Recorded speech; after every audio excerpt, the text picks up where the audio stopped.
یہ سبق ان لوگوں کے لیے ہے اور دعا ہے ان لوگوں کے لیے جنہوں نے 100 مرتبہ سورہ اخلاص پڑھا ہے۔ دھیان سے سنیے۔ نمبر 1، بہت لوگوں کے الحمدللہ مردوں کے اور عورتوں کے SMS آئے کہ انہوں نے 100 مرتبہ سورہ اخلاص پڑھ لیا۔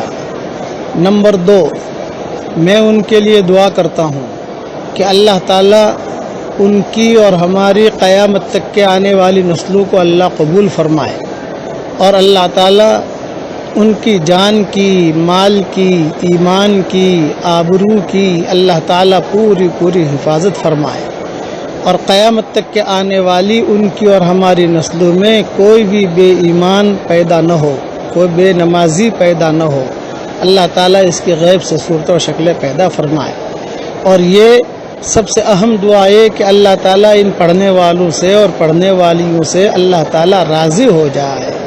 یہ دعا مسجد نبوی سے دے رہا ہوں، اور مسجد نبوی میں بھی بالکل حضور صلی اللہ علیہ وسلم کے قبر مبارک کے قریب سے یہ دعا دے رہا ہوں۔ اور ابھی قرآن شریف میں نے پورا کیا ہے، تو قرآن شریف پورا کرنے کے بعد بھی دعا قبول ہوتی ہے۔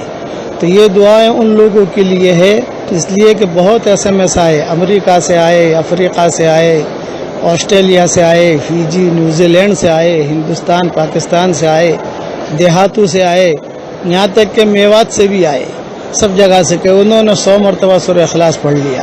اب دیکھو، یہ آپ نے 100 مرتبہ جو اخلاص پڑھا، سورہ اخلاص پڑھا، تو ایک فائدہ تو وہ ہو گیا کہ جنت میں اللہ تعالیٰ داخل کریں گے انشاءاللہ، اور دوسرا فائدہ یہ بھی ہے کہ جنت میں 10 محل بھی تیار ہو گئے الحمدللہ۔ اور پھر ہر 3 مرتبہ سورہ اخلاص پڑھنے پر ایک قرآن کا ثواب ملتا ہے، تو وہ قرآن کا ثواب بھی مل گیا آپ کو۔ اور پھر ایک حدیث، حضور صلی اللہ علیہ وسلم کے سامنے ایک صحابی کا تذکرہ ہوا کہ وہ سورہ اخلاص بہت پڑھتے تھے، تو حضور صلی اللہ علیہ وسلم نے ان سے فرمایا کہ تیری سورہ اخلاص کی محبت اور زیادہ پڑھنے کی جو پڑھنے کی تیری عادت ہے، یہ تجھے جنت میں داخل کرا دے گی اور اللہ تعالیٰ کی خوشنودی حاصل کرا دے گی۔ اس لیے یہ بہت بڑا فائدہ ہے۔ تو یہ تو دعا میں نے ان لوگوں کے لیے دی جنہوں نے پڑھا ہے۔ کچھ لوگ ایسے ہیں جنہوں نے ابھی پڑھا نہیں، لیکن ان کا ارادہ ہے، ہفتے کے بعد پڑھیں گے، 2 ہفتے کے بعد پڑھیں گے، مہینے کے بعد پڑھیں گے۔ جب بھی وہ پڑھیں گے یہ دعا ان کو انشاءاللہ لگ جائے گی۔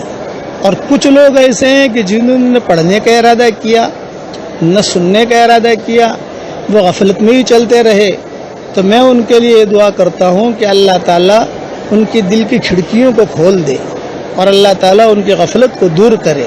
اس لیے کہ اتنا آسان کر کے میں سبق آپ کو دیتا ہوں، تو آدمی کو اس کی قدر کرنی چاہیے۔ جنہوں نے پڑھا ان کی تو قیامت تک کے آنے والی نسلوں کو اللہ تعالیٰ چمکائے، ان کی جان میں، مال میں، ایمان میں، آبرو میں بے انتہا اللہ تعالیٰ برکت کا معاملہ فرمائے، اور ان کی جو جائز مرادیں ہوں۔ میں مسجد نبوی سے دعا کر رہا ہوں، اور قرآن شریف ختم کرنے کے بعد یہ دعا کر رہا ہوں۔ قرآن شریف ختم کرنے کے بعد دعا قبول ہوتی ہے کہ جو ان کی جائز مرادیں ہوں، دنیاوی اعتبار سے ہوں، دینی اعتبار سے ہوں، اللہ تعالیٰ ان سب کی جائز مرادوں کو پوری فرمائے۔ اور میری رائے یہ ہے کہ اپنے جو چھوٹے بچے ہیں، یعنی اس قسم کے 15 سال کی عمر کے ہیں یا سمجھ لیجئے 16 سال کی عمر کے ہیں، ان کو بھی ایک مرتبہ اگر یہ سورہ اخلاص پڑھوا دو تو انشاءاللہ فائدہ ہی ہوگا، نقصان تو نہیں ہوگا۔ اس لیے میں نے پورا ایک سبق ہی دعا کے لیے دے دیا۔ یہ ان لوگوں کے لیے دعا ہے جنہوں نے پڑھ لیا یا پڑھنے کا ان کا ارادہ ہے لیکن سفر میں ہیں، پڑھ نہیں سکتے، مشغولیت ہیں، پڑھ نہیں سکتے، ان کے لیے بھی یہ دعا ہو گئی۔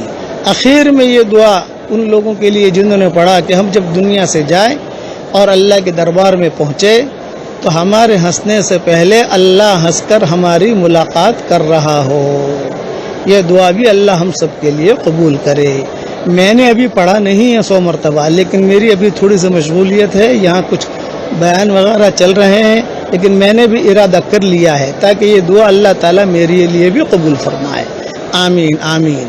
اب میرے ساتھ پڑھ لیجئے 3 مرتبہ سورہ اخلاص پڑھ کر سارے مرحومین کو اس کا ثواب پہنچا دیجیے آپ۔ بس یہ سبق نمبر ہو گیا، مستقل الگ سے سبق ہی دے دیا میں نے۔ 3 مرتبہ سورہ اخلاص پڑھ کر سارے مرحومین کو دے دیجئے، تاکہ ان کو بھی خوشی ہو۔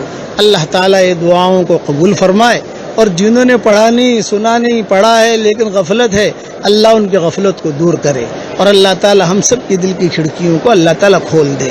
پڑھنے والے پڑھنے والیاں ان کی جو دلی جائز تمنائیں ہوں اللہ تعالیٰ عافیت سے اسے پورا فرما کر اس میں خیر کی شکلیں اور صورتیں پیدا فرمائے۔ آمین آمین۔ والسلام علیکم ورحمۃ اللہ وبرکاتہ، وآخر دعوانا ان الحمد للہ رب العالمین۔ اللہم صلی علی محمد وعلی آل محمد كما صلیت علی ابراہیم وعلی آل ابراہیم انک حمید مجید۔ اللہم انک قلت فی کلامک وقولک الحق ادعونی استجب لکم فدعوناک یا ذا الجلال والاکرام۔ اللہم انا نعوذ بک من زوال نعمتک وتحول عافیتک وفجاءت نقمتک ومن جميع سخطك برحمتك یا ارحم الراحمین۔ اے اللہ ہمارے گناہوں کو معاف فرما، اے اللہ ہماری خطاؤں سے درگزر فرما، اے اللہ پورے تالی پورا والوں کو قبول فرما، ان کے قرب و جوار والی بستیوں کو قبول فرما، جتنا مجمع آیا ہے ان سب کو قبول فرما۔ اے اللہ میری تشکیل پر جو روزانہ 100 مرتبہ سورہ اخلاص پڑھنے کی عادت ڈالے، اے اللہ اس کی ساری دعاؤں کو قبول فرما، اس کی ساری پریشانیوں کو دور فرما، اور جس نے 5 لاکھ مرتبہ پڑھنے کا ارادہ کیا ہو اے اللہ اس کو پورا کرنے کی توفیق عطا فرما۔ اے اللہ جس کرم سے آپ نے ہمیں یہاں جمع کیا ہے، تیرے اسی کرم سے جنت الفردوس میں تیرے نبی کے پڑوس میں ہماری قیامت تک کے آنے والی نسلوں کے ساتھ تو ہم سب کو جمع فرما دے۔ اے اللہ اگر آپ نے ہمارا نام سعید اور نیک بختوں میں لکھا ہو تو ہمارا نام انہیں میں لکھے رکھیو، اور اگر آپ نے ہمارا نام شقی اور بدبختوں میں لکھا ہو تو ہمارا نام ان کی فہرست سے مٹا دینا، اور نیک لوگوں کی فہرست میں ہمارا نام لکھ لینا۔ لکھنا بھی آپ کا کام ہے، مٹانا بھی آپ کا کام ہے، لوح و قلم بھی آپ کے پاس ہے۔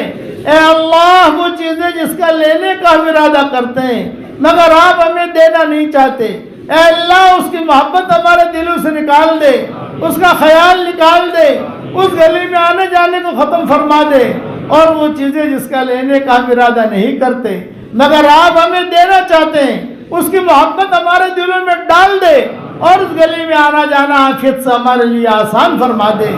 اے اللہ ہم سب کی جھولیوں کو ہدایت سے بھر دے، ہم سب کی جھولیوں کو امن و امان سے بھر دے۔